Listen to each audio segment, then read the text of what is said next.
सब संत भगवान की, श्री वृंदावन धाम की, श्री बांके बिहारी लाल की, श्री राधा वल्लभ लाल की, श्री गिरिराज जी महाराज की, श्री यमुने महारानी की, श्री राम नाम महाराज की, श्री महाराज जी की जय जय श्री राधे।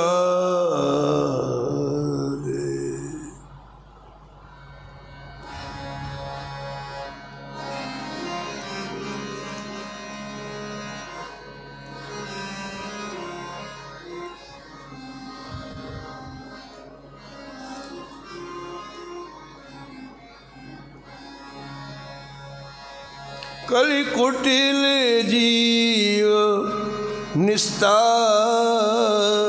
हित, श्री वाल्मीक तुलसी भयो।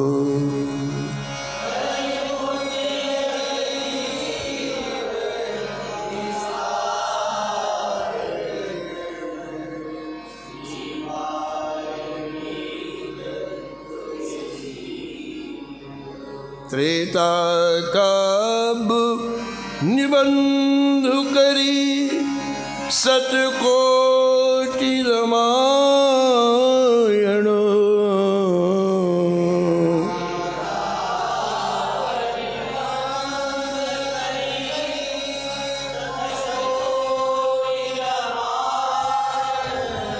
एक अक्षर उद्धर ब्रह्म हत्यादि परायण।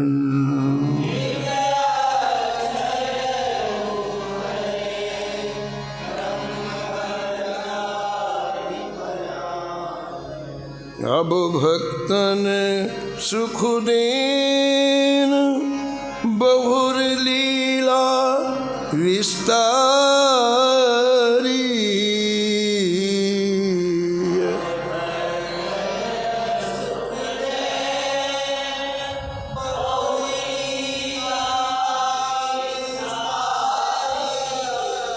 राम चरणों रसमत रहत, अहनिस व्रत धारी।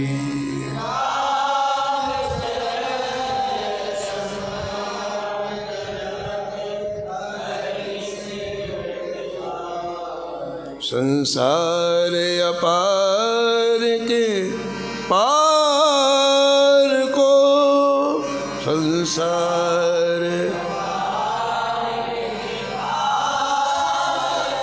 सुगम रूप नौका लियो।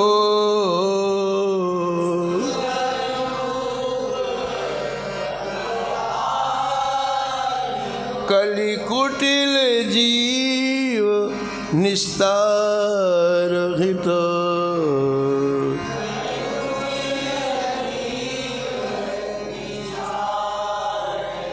श्री वाल्मीक तुलसी भयो।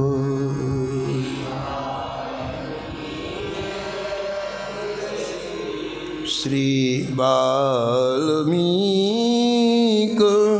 तुलसी भयो।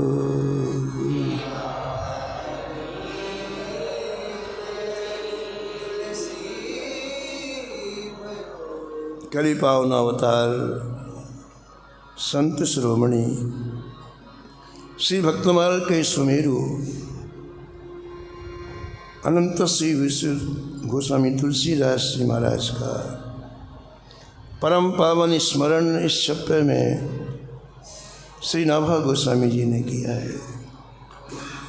और निष्कर्ष के रूप में कहते हैं कि गोस्वामी जी का ऐसा पवित्र और पावन जीवन, इसमें एक क्षण भी ऐसा नहीं रहा जब युगल सरकार के पावन चरणारविंद के दिव्य मकरंद का पान न किया हो।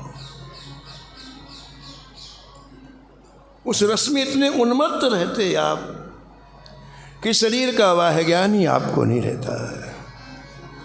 2 घंटे नहीं, 4 घंटे नहीं, 8 घंटे नहीं, अहनिसी दिन और रात ऐसा पावन पवित्र जीवन जिनकी दृष्टि के सामने आ गया,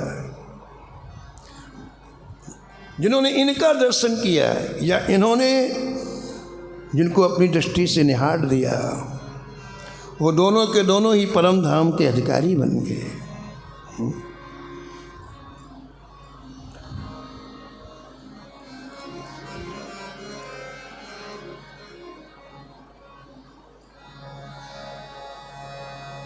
जब द्रवे दीन दयाल राघो, द्रवे दीन साधु संगति पाइए।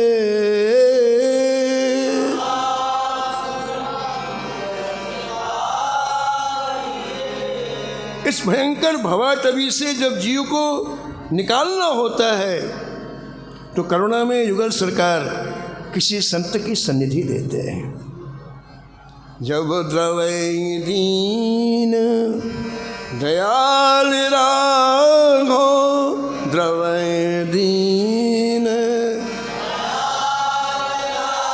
साधु संगति पाई।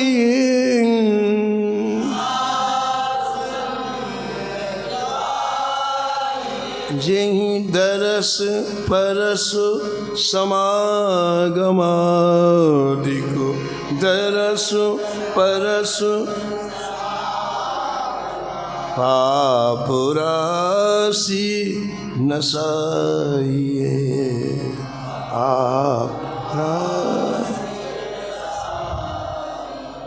कविकुल मुकुट श्री गोस्वामी तुलसीदास जी की सन्निधि में न जाने कितने लाखों लोग आए।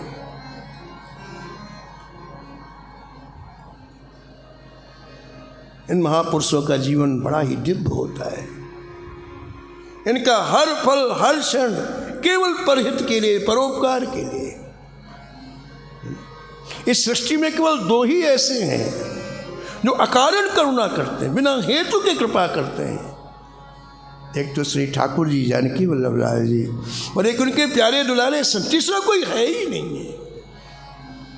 हेतु रहित जग जुग उपकारी, हेतु रहित तुम तुम्हारो सेवक असुरारी, तुम तुम्हारे सेवक असुरारी, सेवक असुरारी।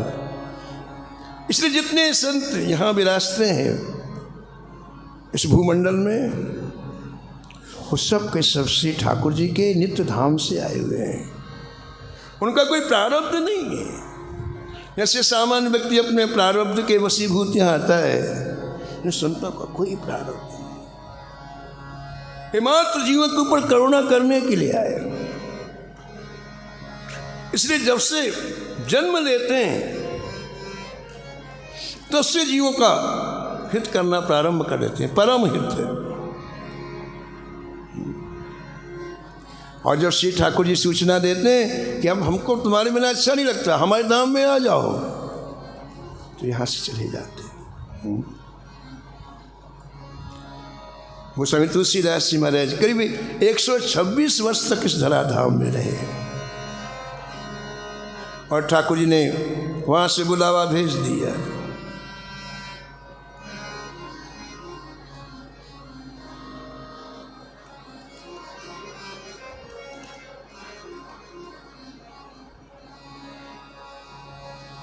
संत का प्रत्येक क्षण श्री ठाकुर जी को सुख देने के लिए होता है। स्वसुख नाम की कोई चीज जीवन में नहीं रहती है। ठाकुर के सुख से सुखी रहते हैं। जब तक स्वासुख हमारे हृदय में है तब तक कभी प्रेम का अंकुरण नहीं होता है। प्रेम का अंकुरण उसी हृदय में होता है। तत्व सुख सुखित्वम, श्री ठाकुर जी के सुख में सुखी होना। यदि ये संसार में रहते तो ठाकुर जी के सुख के लिए, और संसार से जाते हैं तो ठाकुर जी के सुख के लिए। भगवान श्री कृष्ण कंस का वध किया और नंद बाबा से बोले, बाबा तुम जाओ, कुछ समय के बाद मैं आऊंगा।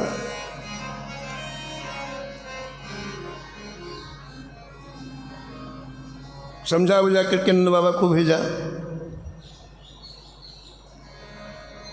मथुरा से चल करके नंद बाबा जैसी गोकुल आए,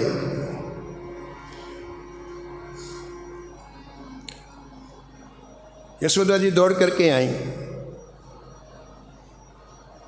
देखा खाली रथ, कन्हैया नहीं आया।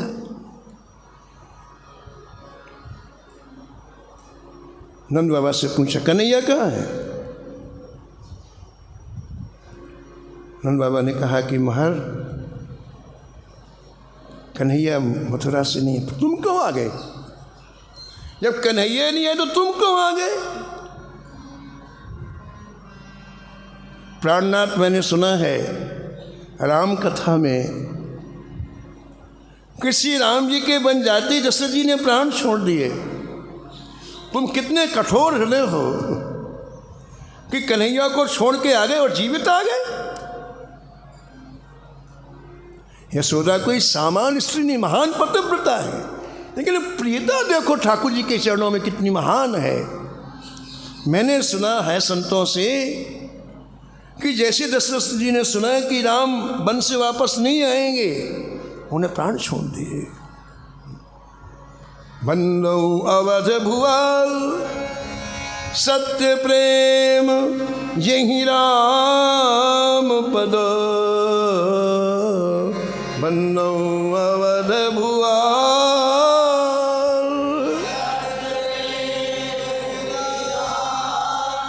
बिछुरत दीन दयाल, बिछुरत दीन दयाल, प्रिय तन तृणयो पर हरयो, प्रिय तन तृणयो पर। और प्राणनाथ आप जीवित चले आए।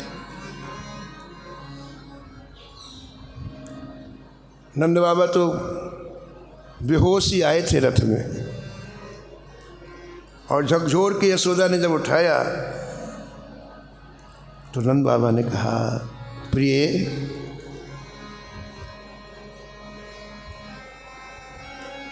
जब कन्हैया ने कहा कि मैं नहीं आऊंगा तो मेरे प्राण निकलने वाले थे।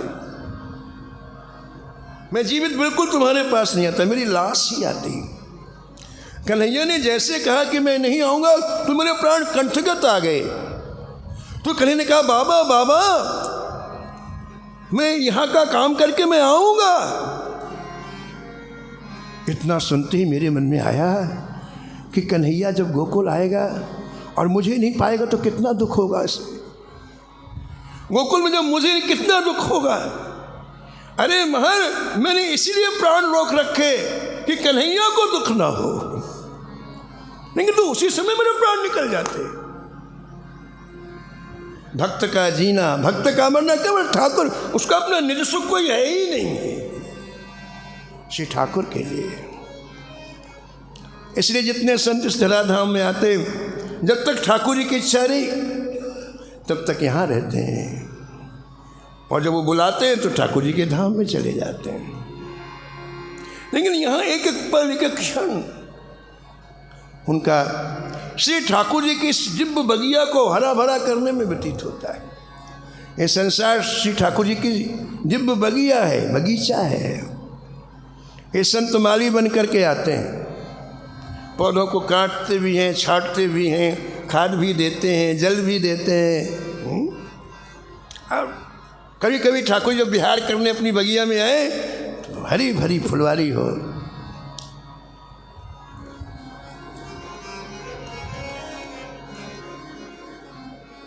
राजा रघुराज सिंह लिखते हैं, पुण्य अति दुस्तर काल लखी, पुण्य अति दुस्तर काल लखी, राम धाम को जान, राम धाम को जान।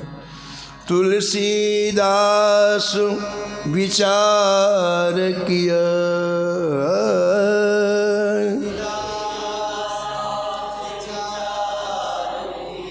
बोलो सवन सुजान, बोलो सवन सुजान। सही न जात रघुपति विरह,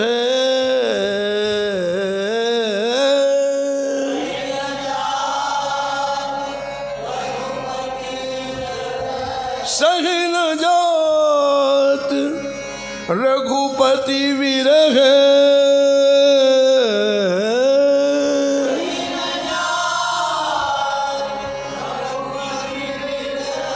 जान चहो हरिधाम,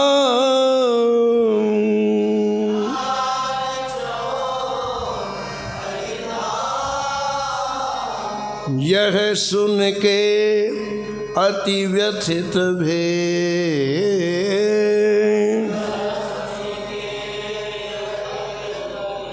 सकल संत मति धान, सकल संत मति धान, सकल संत मति धान, सकल संत। भक्तमाल में आप संपूर्ण भक्तों का चरित्र यदि आप अवलोकन करें तो आप देखेंगे संत जब भी ठाकुर जी के धाम में गए हैं तो इसके पहले उन्होंने संपूर्ण संत मंडली को इकट्ठा किया है और उनके चरणों में प्रस्ताव रखा है, जय जय श्री ठाकुर जी से बुलावा है, आपकी क्या आज्ञा।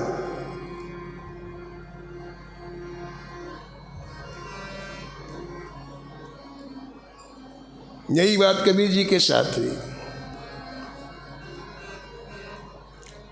कबीर जी को ठाकुर जी ने कहा हमारे पास आ जाओ, तो कबीर जी ने संपूर्ण संतों को एकत्रित किया और कहा आपकी क्या आज्ञा है। श्री ठाकुर जी का बुलावा, आपकी क्या आज्ञा है। संतों ने कहा जय जय, कितना सुख मिलता है आपकी वाणी से, आपके दर्शन से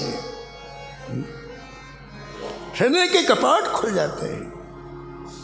श्री ठाकुर जी की सन्निधि का अनुभव होता है और तो कभी कभी नेत्रों से ठाकुर जी दिखलाई पड़ने लगे। आपकी सन्निधि का फल है। संतों के साथ उनका निज वायुमंडल होता है, अपना निज का, और उस वायुमंडल में न जाने ठाकुर जी की कौन सी लीला हो जाए कुछ पता नहीं। उस वायुमंडल में काल से कोई लेना देना नहीं है कि सतयुग है कि त्रेता है कि द्वापर, कोई लेना देना नहीं है। एक उनके भजन का निज वायुमंडल होता है। संतों ने कहा कबीर जी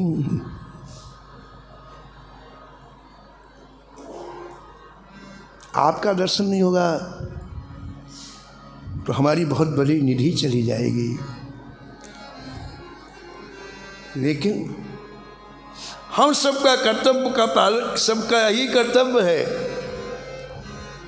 कि ठाकुर जी की जैसी इच्छा हो वैसा करें। यदि ठाकुर जी की इच्छा है तो उस इच्छा को हम प्रणाम करते हैं, वंदन करते हैं। कबीर ने सभी संतों को पहले प्रसाद पवाया, कहा संतों मुझे पूरे जीवन केवल नाम पर ही रहा,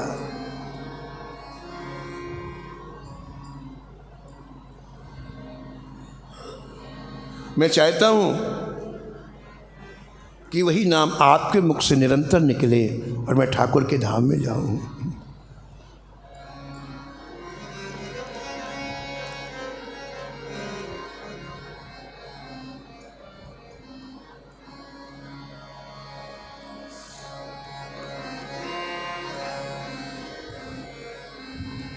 आखिर यह तन खाक मिलेगा, आखिर यह तन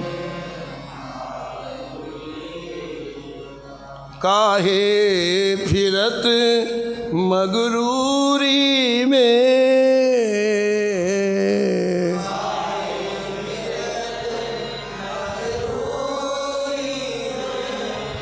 काहे फिरत मगरूरी में,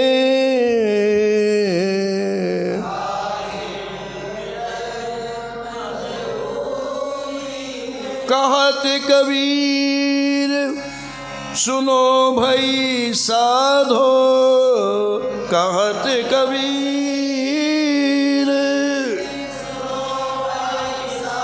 साहब मिलत सबूरी में, साहब मिलत सबूरी में, मन लागो मेरो यार फकीरी में, मन लागो मेरो यार फकीरी में।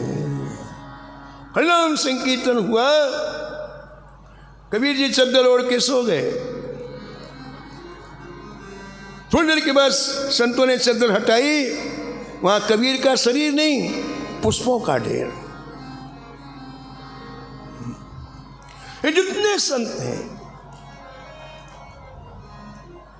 इनके शरीर छोड़ने की विधा अपनी अलग अलग है। कई संत तो भजन करते करते इतना चिन्मय हो जाता है शरीर, चिन्मय, ये माया रचित शरीर उनका फिर नहीं रहता है।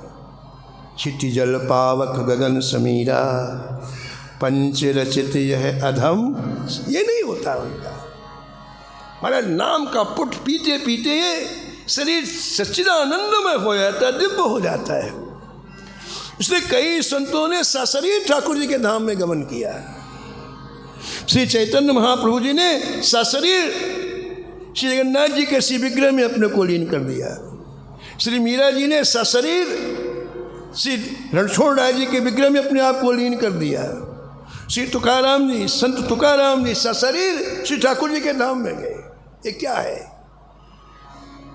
ये भजन का प्राबल्य है, चिन्मय शरीर हो जाता है। और कई संत ऐसे हैं जो चिन्मय शरीर होते हुए भी इस पंच भौतिक शरीर को छोड़ करके दिव्य देह से ठाकुर जी के धाम किया। अपनी अपनी मर्जी है। कबीर जी से शरीर गए, देखे पुष्पों का ढेर।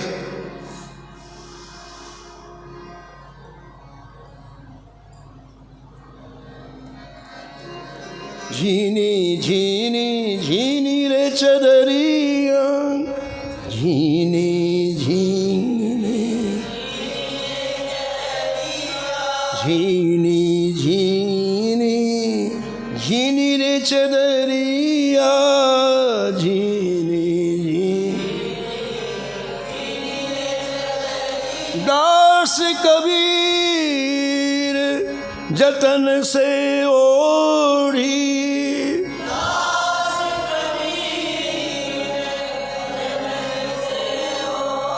जस की तस धर दीनी रे चदरिया,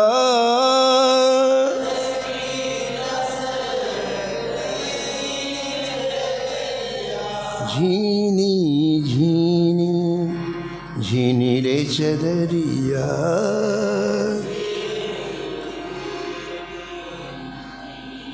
कबीर जी कहते हैं कि हे नाथ, आपने मुझे जैसे शरीर दिया था उसमें दाग नहीं लगने दिया। चदरिया नहीं, शरीर मैंने वैसे की वैसी और निर्मल चदरिया आपके चरणों में सौंप दी।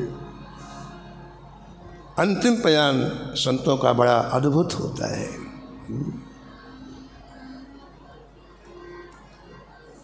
पूज्य महाराज श्री मथुरादास जी महाराज सुनाते थे कि श्रीधाम वृंदावन में श्री रंग जी के मंदिर में बाबा रघुनाथ दास जी महाराज थे। बड़ा ही दिव्य शरीर था उनका, मर गौरांग शरीर, 7 फीट ऊंचा लंबा शरीर। और वो जब मेरे कीमती पीताम्बर पहनते और श्री ठाकुर जी के सामने नृत्य करते, ऐसा लगता कि हम लोग द्वापर में श्री कृष्ण के सामने महाराज जी के। कई हजार शिष्य थे बाबा रघुनाथ दास जी के।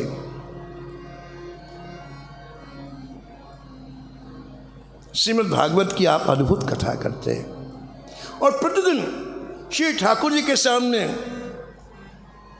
पैर में घुंघरू बांध करके आप नृत्य करते। गुरु पूर्णिमा का पावन दिवस, हजारों शिष्य श्री बाबा रघुनाथ दास जी का पूजन करने के लिए आए। वृंदावन की बात है। पूजन हुआ, पूजन के बाद सबकी प्रसादी हुई और सबके प्रसादी के बाद शाम के 4 बजे श्रीमद् भागवत की कथा प्रारंभ किया आपने।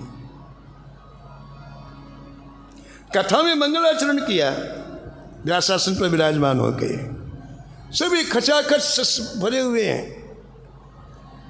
और आपने कहा भैया विनीता नंदन आ गए हैं। विनीता नंदन माने श्री गरुड़ जी आ गए हैं और हमें अपने साथ भगवान के धाम में ले जा रहे हैं। इसलिए भैया हम धाम में जा रहे हैं। राम राम। व्यासासन में बैठे हुए भगवान के धाम। कैसा अद्भुत प्रयाण इन महापुरुषों का होता है, अद्भुत। अयोध्या के सिरमौर संत परम पूज्य पंडित अखिलेश्वर दास जी महाराज, हमारे पूज्य सदगुरुदेव पंचरसाचार्य स्वामी श्री रामहर्षण दास जी महाराज जी के सदगुरुदेव श्री पंडित अखिलेश्वर दास जी महाराज, सब संतों को भोजन कराया। इसके बाद आप पद्मासन लगा करके बैठे और नियम के अनुसार जो नित्य नियम करते थे माला लेकर के, पूज्य पंडित जी के नाम से प्रसिद्ध थे। पूज्य पंडित जी के 2 नियम थे। एक तो प्रतिदिन कनक भवन बिहारी सरकार का दर्शन करने जाना, प्रतिदिन नियम पूर्वक। तो आज गए और जाकर के श्री कनक भवन भाई सरकार से बोले जय जय अब मैं कल नहीं आऊँगा, बोले। और दूसरे दिन मैंने अपने जितने परिसर में संत थे सबको प्रसाद पवाया और पवाने के बाद पद्मासन लगा के बैठे जैसे रोज नियम करते थे। आचमन किया, माला जपना प्रारंभ किया और ऐसे मेरे माला जपते जपते भगवान के धाम पर चले। बड़ा दिव्य अंतिम प्रयाण इन महापुरुषों का होता है।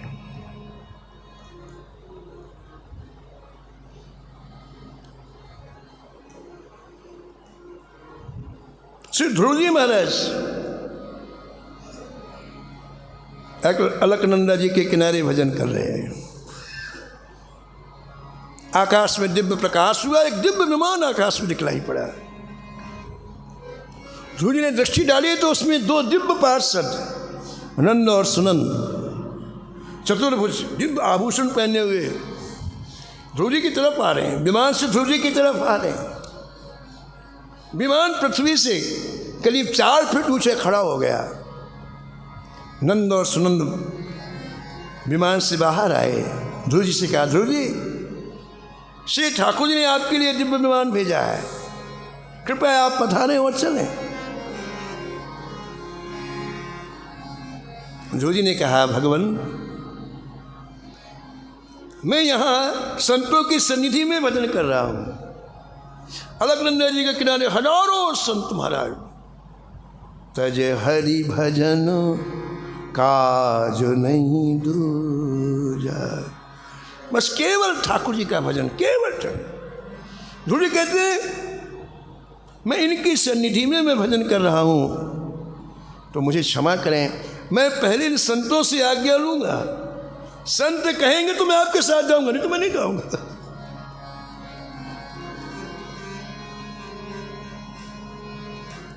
ध्रुव जी एक एक संत के पास जाते हैं।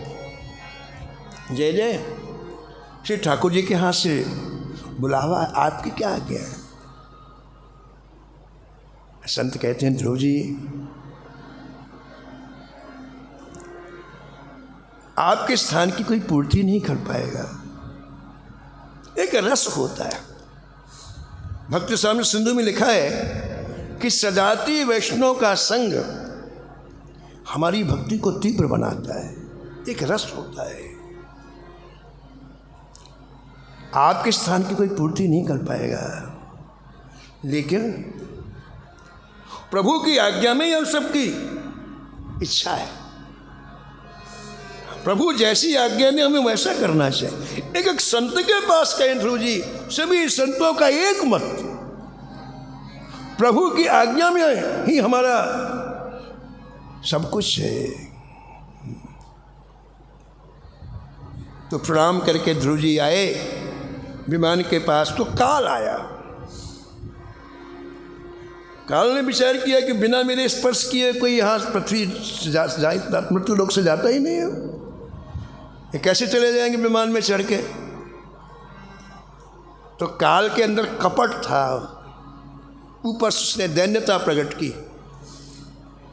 कहा ध्रुव जी आप तो प्रभु के सेवक हैं, दास हैं, तो प्रभु के विधान को आप तो जरूर मानेंगे। तो ये नियम है कि मेरा स्पर्श करके लोग इस लोक को छोड़ते हैं और आप इस लोक से जा रहे हैं। तो मेरी एक इच्छा है कि विमान पृथ्वी से 4 फीट ऊंचा है, तो मैं सीढ़ी बन जाऊं और आप मेरे सिर पर पैर रख करके विमान में चढ़ जाएं। काल के अंदर कपट ये था कि जैसे मुझे स्पर्श करेंगे पंचभौतिक शरीर यहीं रह जाएगा। ध्रुव जी की अच्छी बात है, सीढ़ी बन जाओ। और ध्रुव जी मैंने उसके सिर पर पैर रखा, एक पैर उसके सिर पर, दूसरा विमान में, और विमान झां चला गया महाराज। काल देखता रह गया। काल के सिर पर भक्त पैर रख करके ठाकुर जी के धाम में जाते हैं। ये भजन की महिमा है।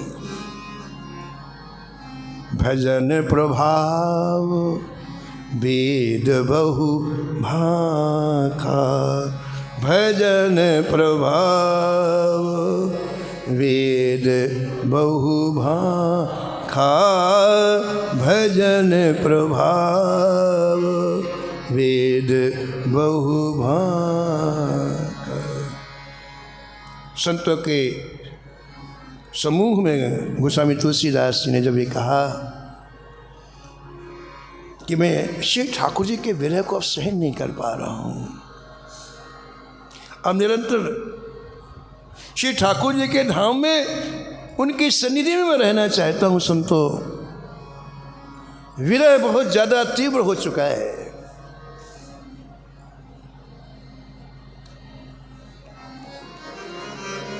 दर्द की मारी बन बन डोलूं, दर्द की मारी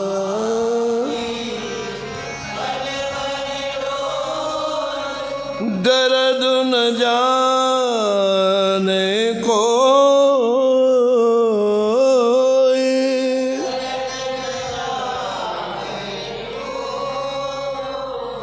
प्रेम दीवानी मैं तो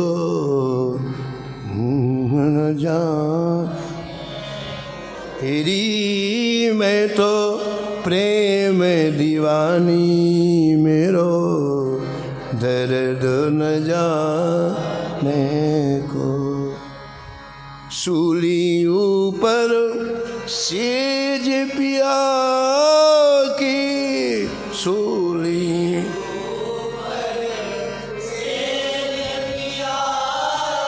कहीं विध मिलनो हो,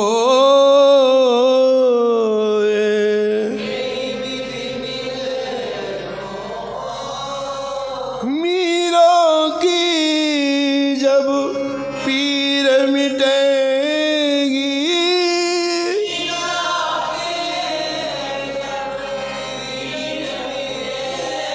बैद संवलिया हो,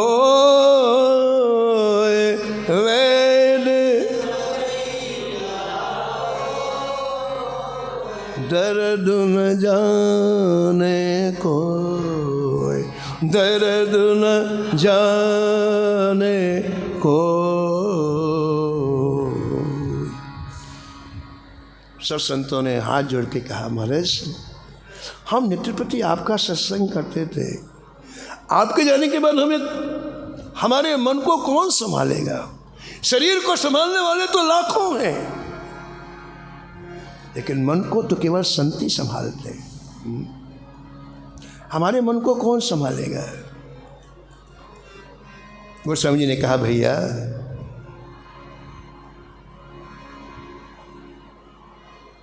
तिन्हि दियो उपदेश ममो, तिन्हि दियो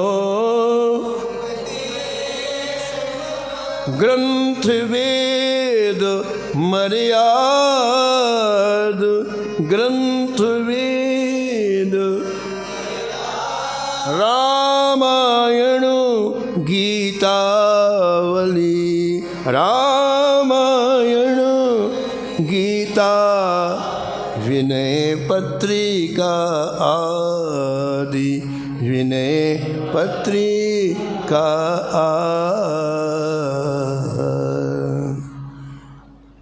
भैया ये ग्रंथ ही साक्षात सत्संग है।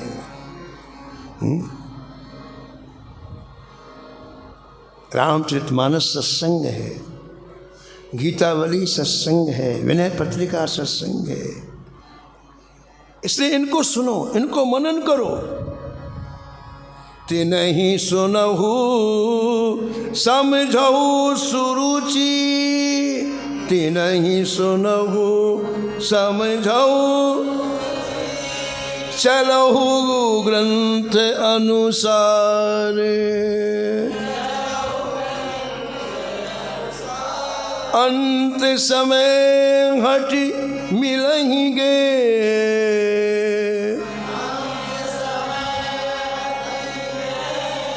दशरथ राजकुमार, दशरथ राजकुमार, दशरथ राज। इन ग्रंथों का आश्रय आप लोगे तो मैं आपको वचन देता हूं कि अंत समय में श्री ठाकुर जी आपको लेने के लिए आएंगे। महाराज आपने इतना सुंदर जीवन जिया, हम अंतिम समय आपके जीवन का निचोड़ सुनना चाहते हैं। काशी के समस्त संतों ने एक ध्वनि से कहा। और दूसरी बात, जय जय, जाने अनजाने जो हमसे अपराध हो गए हों, हम नहीं जानते संतों के पास कैसे बैठना चाहिए, उठना चाहिए, बोलना चाहिए, उन्हें आप हमें क्षमा कर दें। हमने कई बार आपका विरोध किया, काशी के ब्राह्मण वहीं बैठे थे, हमने कई बार आपको दुख दिया, लेकिन कभी भी आपने हमारे प्रति ऐसा कोई भी व्यवहार नहीं किया उसमें कोई कठोरता हो। आज हमें वो दिन याद आ रहे हैं, हमने आपको इतनी पीड़ा पहुंचाई, लेकिन आपकी करुणा में कोई अंतर नहीं आया। भगवान आज हमें वेदना हो रही है, हमें आप क्षमा कर दें और हमारे लिए कोई ऐसा उपदेश दें कि जिससे हमारा जीवन भी सार्थक हो जाए। गोस्वामी जी ने बड़ी प्यारी 4 पंक्तियां कही और सबके लिए बड़ी कारगर है। अलप तो अवधि जीव तामे बहु सोच पोच, अलप तो अवधि जीव करबे को बहुत है, काहे काहे कीजिए करबे को।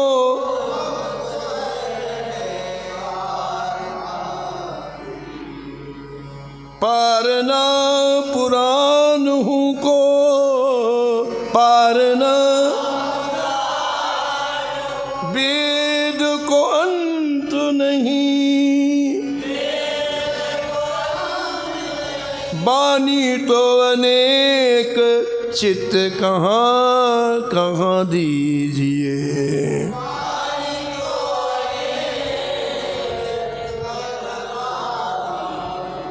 काव्य को कला अनंत, काव्य को छंद को प्रबंध बहु, राग तो रसीले रस कहाँ कहाँ पीजिए।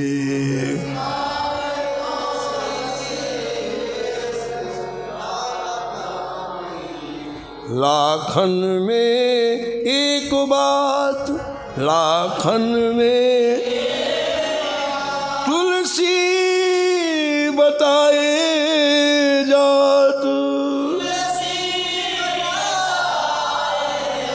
लाखन में एक बात, लाखन में तुलसी बताए जात। जन्म जो सुधारा चाहो राम नाम लीजिए।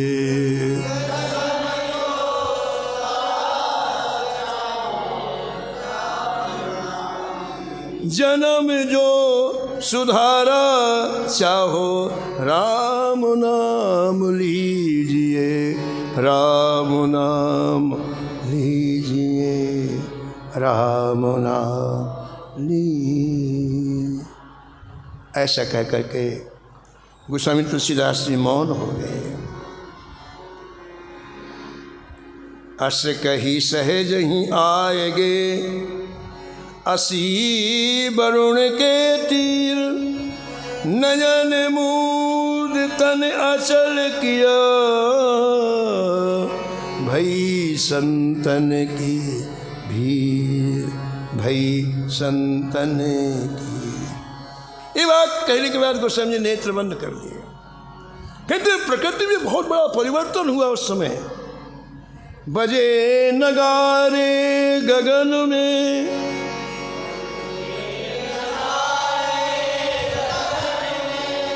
देखो परो विभास, दामिन सोचहूँ ओर में, दामिन सोचहूँ ओर में, चमक्यो चपल प्रकाश, चमक्यो चपल। संबत 1680,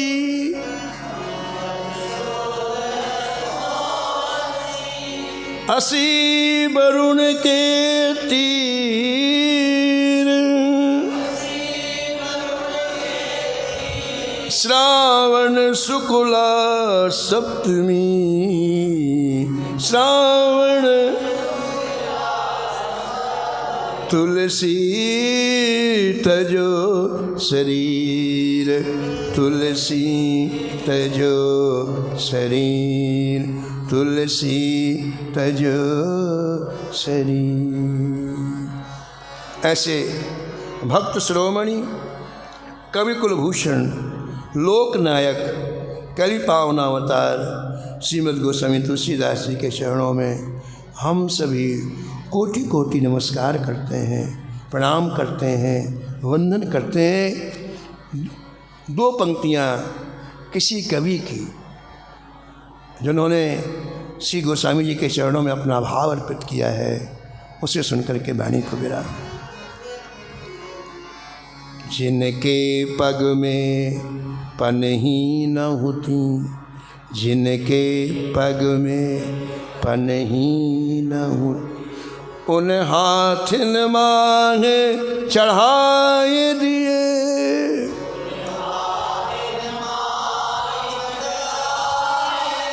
जिनके घर में नहीं अन्न जुड़े,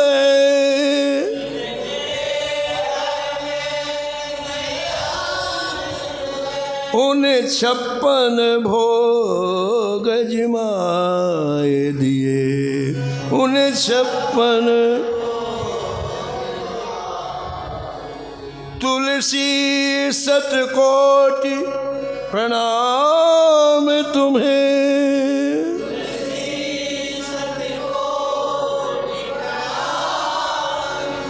तुलसी शतकोटि प्रणाम तुम्हें।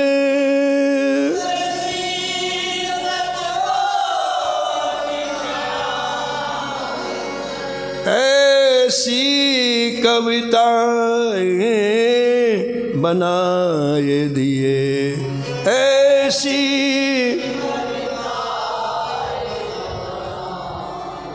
द्वापर में एक व्यास भय, द्वापर में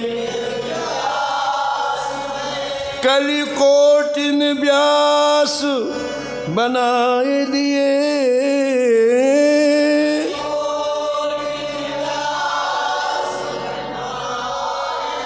तुलसी शतकोटि प्रणाम तुम्हें। तुलसी कलिकोटिन व्यास बनाए दिए।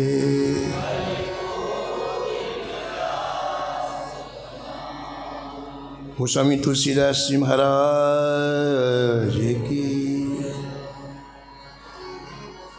नमो।